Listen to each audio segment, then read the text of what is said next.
Assalomu alaykum barchaga hurmatli aka-ukalar. Biz Sunnat akamizni, Hofiz akamizni xonadonlaridamiz. Mana bu uyning fasadi juda ham go'zal chiqibdi.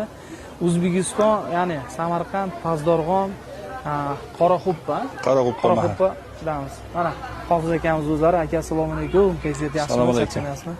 Yaxshimiz. Rahmat. Vodiylik ustakalarimizni qilgan ishlari haqida bir ma'lumot bermoqchi edik. Uyingizga keldik. Mana go'zal chiqibdi. Orqa tomondan ko'rdik. Mana hamma yog'i juda ham chiroyli, juda ham ajoyib, ideal holatda. Sizning fikringiz qanday? Endi usta ishlatganlar biladi hammasi qanday bo'lishini. Endi mana vodiydan shu yerga dostavka qilib beryapti. Hamma narsasi ichida menga 155 mingdan kelib tushdi. Tunikasidan tashqari. Mana pastki-lari ham xuddi shular, yuqorisida ham. Bir rekasi, boshqa narsalari, samarizu boshqa hamma narsasi shuni ichida. Shu yerda bir 20 kun yotib ishlashdi 3 kishi. Lochin, Davron degan yigitlar shuni shogirdlari hammasi. Rahmat shularga. Mana shunday uyimda oldingi holati qanday, hozirgi holati qanday.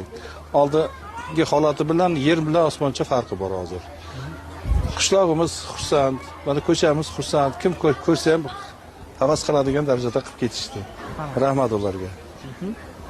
Darvozaxonalaringizni ko'rsatamiz. Juda ham katta kvadrat ekan. Umumiy necha kvadratdan iborat? 294. 294 kvadrat, hurmatli aka-ukalar.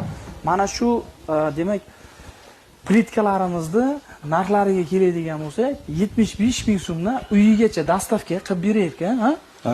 155 ming so'mga mana shunday holatga rika, samarizmi hammasi ichida mana shunday holatga, demak usta puli hammasi mana shunday holatga keltirib berar ekan. Faqat tunikasidan tashqari, hurmatli aka-ukalar, mana go'zalligiga e'tibor beraylik. Juda chiroyli chiqibdi lekin. Ya'ni uyning egasiga yoqmaganda biz bu yerga kelolmasdik, to'g'rimi? To'g'ri. Mana bu mana zinalarga ham moslashtiribdi. Mana tillarang joylashtirgan ekan, xudo xolasa. Mana shu buni ham Feruz degan o'zimiz mahallamiz ustasi qilgan bu zinalarni ham. Gap yo'q. Feruz akamizni ham qo'llarida ko'rmasin, juda chiroyli chiqibdi. Mana hurmatli aka-ukalar, ustakalarimizga ekranda raqamlarga aloqa chiqarasiz. Hofiz aka, ishlariga Alloh baraka bersin, charchamang. Uylarda yaxshi kunlar, to'ylar ko'p bo'lsin. Nasib bo'lsa shunday bo'lsin. Assalomu alaykum.